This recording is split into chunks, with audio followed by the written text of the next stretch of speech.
بسم اللہ الرحمن الرحیم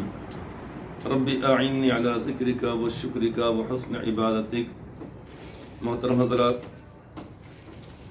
حج کے احکامات بیان کیے جا رہے ہیں اور اس سلسلے میں حجاج کرام کے لیے ضروری یہ ہے کہ حضرت رسول اکرم صلی اللہ علیہ وسلم سے جو دعائیں حج کے موقع پر منقول ہیں ان کو یاد کر کے اس موقع پر ہر موقع کی دعا کو پڑھنا چاہیے۔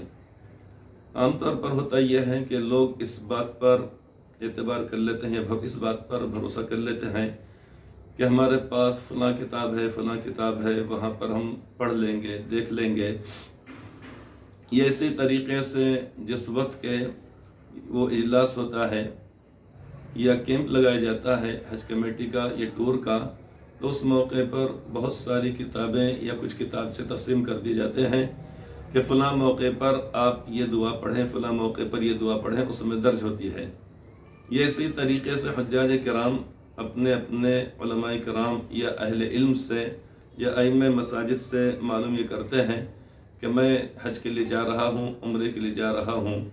میں کون سی دعا پڑھوں یا میں کون سی کتاب لوں۔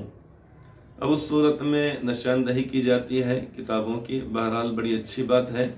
اللہ کا شکر ہے کہ اہل علم حضرات نے، علماء کرام نے بڑی عمدہ اور بڑی بہترین کتابیں، بڑی جامع کتابیں انہوں نے اس تعلق سے لکھی ہیں، جو بہت آسان بھی ہیں، جو موقع بموقع دعائیں وغیرہ اس کے اندر درج ہیں۔ لیکن ہوتا یہ ہے کہ حاجی صاحبان عام طور پر تیاری میں لگے رہتے ہیں، ہوتے اتنے دن آتے ہیں کہ بالکل اب جانے کا وقت قریب آتا ہے حج یا عمرے کے لیے۔ اس وقت یاد کرنا بڑا مشکل ہوتا ہے، چونکہ انسان کی پوری توجہ اس بات پر مرکوز ہوتی ہے کہ مجھے سامان سفر کیا رکھنا ہے اور کیا کیا تیاری کرنا ہے۔ یہ اسی طریقے سے جن احباب سے ملاقات نہیں ہو پائی تھی تو انسان ان سے ملاقات کے لیے دوسرے شہر کا سفر کرتا ہے، یا وہ لوگ جب آ جاتے ہیں تو اس کے اندر بہت سارا وقت خرچ ہو جاتا ہے۔ تو لگاتار دیکھتے کبھی ٹکٹ بنانے میں، کبھی ریزرویشن بنانے میں، کبھی یہ تو سوٹ کیس کے اوپر نام لکھنے میں اور اسٹیکر تیار کرنے میں، اور فون ہے، موبائل نمبر وغیرہ، یہ سارے کے سارے مسائل، یہ جھمیلے جو ضروری بھی ہیں، اس کے اندر وقت اتنا خرچ ہو جاتا ہے کہ انسان کو یاد کرنے کی فرصت نہیں ملتی ہے، اور وہ اسی پر خوش رہتا ہے کہ میرے ساتھ فلاں معلم ہے حج میں یا ٹور میں، فلاں عالم دین ہے یا فلاں صاحب ہے جو تجربہ کار ہیں، ان کے ساتھ میں انشاءاللہ رہ کر اس موقع کی دعا پڑھ لوں گا۔ اگرچہ کہ وہ دعائیں فرض اور واجب اور لازم نہیں ہے، لیکن ہم سوچیں کہ جب ہم اتنی بڑی رقم خرچ کر کے جا رہے ہیں اور اپنے اہل و عیال کو چھوڑ کر یا اپنے کاروبار، اپنے وطن گھر بار کو، در و دیوار کو چھوڑ کر جب جا رہے ہیں، تو وہ دعائیں جو اللہ کے نبی صلی اللہ علیہ وسلم نے اپنی امت کو بتلائی ہے، موقع بموقع پڑھنے کی دعائیں ہیں، اور مختصر بھی ہیں، آسان بھی ہیں۔ اگر ہم اتنا روپیہ پیسہ خرچ کر کے جائیں اور ان دعاؤں کو نہ پڑھ سکیں تو بڑے ہی حیرت کی بات ہے، بڑے افسوس کی بات ہے۔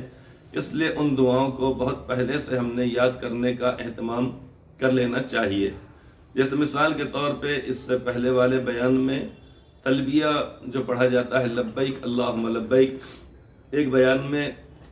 اس کی فضیلت بتلائی گئی، اور اس سے پہلے والے بیان کے اندر تلبیہ کے جو الفاظ ہیں بہت مختصر، بڑے جامع، اور جب انسان اس کو پڑھتا ہے تو ایک عجیب سا وجد انسان کے اوپر طاری ہوتا ہے، بشرطے کہ انسان حاجی صاحب یا عمرہ کرنے والے صاحب اس کو یاد کریں، اور نہ صرف وہ الفاظ یاد کیے جائیں بلکہ ان الفاظ کا ترجمہ بھی ہمیں یاد رہے، تو اس کے پڑھنے کا لطف ہی کچھ اور آتا ہے۔ اور اس کے برعکس جب کوئی معلم یا کوئی عالم دین ساتھ میں ہو، یا کوئی پہلے حج یا عمرہ کر کے آ گئے، اب وہ اگر پڑھا رہے ہیں تو انسان بس رسمی طور پہ پڑھتا ہے، لیکن وہ لذت اور وہ مزہ، وہ مٹھاس اور وہ لطف انسان کو آتا ہی نہیں ہے۔ اس لیے انشاءاللہ تعالی متعدد بیانات کے اندر وہی باتیں یا وہی دعاؤں کو انشاءاللہ تعالی بتلایا جائے گا، تاکہ ہمارے حجاج کرام اور عمرہ کرنے والوں کے پاس ایک ذخیرہ موجود رہے، اور پھر پڑھنے کے بعد ان کو معلوم ہوگا کہ واہ، یہ دعا تو بہت ہی مختصر، بڑی آسان ہے، ہم تو بہت مشکل ہم سمجھ رہے تھے، الحمدللہ بہت آسان ہے، اس لیے اس چیز کو بتلایا جاتا ہے۔ ساتھ ہی ساتھ یہ ہے کہ اللہ کے پیارے نبی صلی اللہ علیہ وسلم سے جو دعائیں منقول ہے اس میں یا ان دعاؤں میں جہاں پر اختصار بھی ہے، ساتھ ہی ساتھ یہ ہے کہ اللہ تبارک و تعالیٰ سے دو چیزوں کو بطور خاص طلب کیا گیا۔ ایک یہ کہ حج یا عمرے کی ادائیگی میں آسانی، کہ اللہ تعالیٰ کی جانب سے فضل و کرم یہ رہے کہ ہمارا یہ سارا کا سارا سفر جس میں سارے اعمال کیے جائیں گے تو اللہ تعالیٰ کی مدد شامل حال رہے اور اس کی ادائیگی آسان ہو جائے۔ دوسری بات یہ ہے کہ قبولیت اللہ تعالیٰ کے پاس ان تمام اعمال اور افعال یا حج کے یا عمرے کے ارکان کو حاصل ہو جائے۔ اگر خدا نخواستہ آخرت میں اللہ تبارک و تعالیٰ یہ فرما دیں کہ تمہارا یہ حج یا تمہارا یہ عمرہ یا تمہاری سعی، تمہارا یہ طواف ہمارے پاس فلاں یعنی وجہ سے یا فلاں بات کی وجہ سے قبول نہیں، تو بڑے ہی حسرت اور افسوس کی بات ہے۔ اس لیے ہم خود دیکھیں گے کہ جتنی دعائیں ہیں ان تمام دعاؤں کے اندر اللہ تبارک و تعالیٰ سے یہاں تک کہ طواف کرتے وقت کی جو دعا ہے اس میں بھی، اور سعی جب کی جاتی ہے اس کے اندر بھی، حج کی ادائیگی کے اندر بھی، حج کی جو دعا بتلائی گئی ہے یا عمرے کی جو دعا بتلائی گئی ہے، ان تمام دعاؤں کے اندر دو چیزوں کو بطور خاص ذکر کیا گیا ہے، اللہ تعالیٰ سے مانگا گیا ہے۔ سیدنا حضرت ابراہیم و اسماعیل علیہ السلام نے جس وقت بیت اللہ شریف کی تعمیر فرمائی اس وقت آپ نے اللہ تعالیٰ سے دعائیں فرمائی،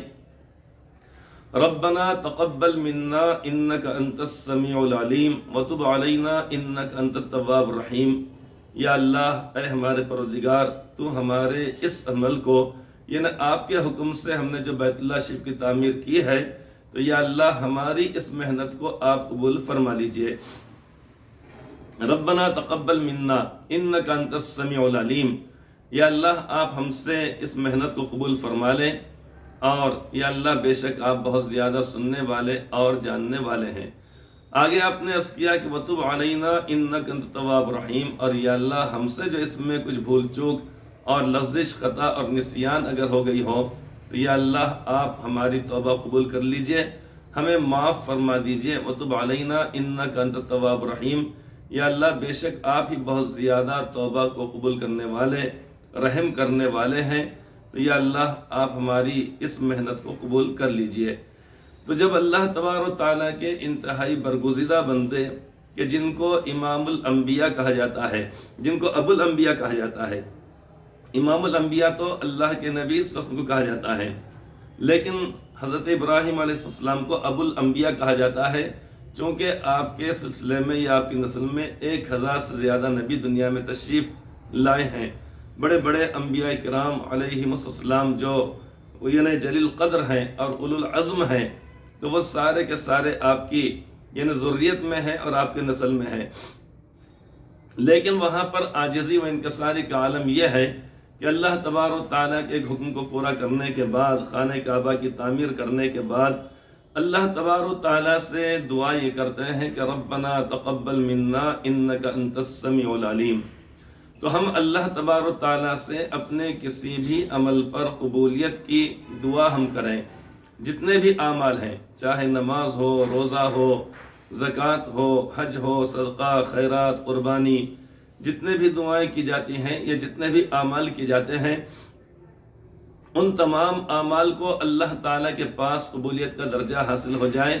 تبھی وہ انسان کامیاب ہے، ورنہ زندگی بھر کی ساری نمازیں خدا نخواستہ اگر قبول نہ ہوں، اسی طریقے سے ہر سال قربانی کی جا رہی ہے وہ قبول اگر خدا نخواستہ نہ ہو، یہ اسی طریقے سے ہم روزے رکھتے ہیں بطور خاص مارچ، اپریل، مئی کے مہینے کے اندر کہ اللہم لک صمت بک آمنت علیک توکلت علی رزقک افطرت فتقبل منی، وہاں پر بھی دعا یہ بتلائی گئی ہے کہ اللہ تعالیٰ سے یہ دعا کی جائے کہ اللہ ہم نے آپ ہی کی رضا اور خوشنودی کے لیے ہم نے روزہ رکھا ہے، وَبِكَ آمَنْتُ، اور یا اللہ ہم آپ کے اوپر ایمان لائے ہیں، آپ پر ہم بھروسہ کیے ہیں، آپ کے دیے ہوئے رزق میں سے ہم یا اللہ افطار کرتے ہیں، کھاتے ہیں، وَعَلَىٰ رِزْقِكَ أَفْطَرْتُ فَتَقَبَّلْ مِنِّي، یا اللہ آپ میرے اس یعنی روزے کو آپ قبول فرما لیجئے۔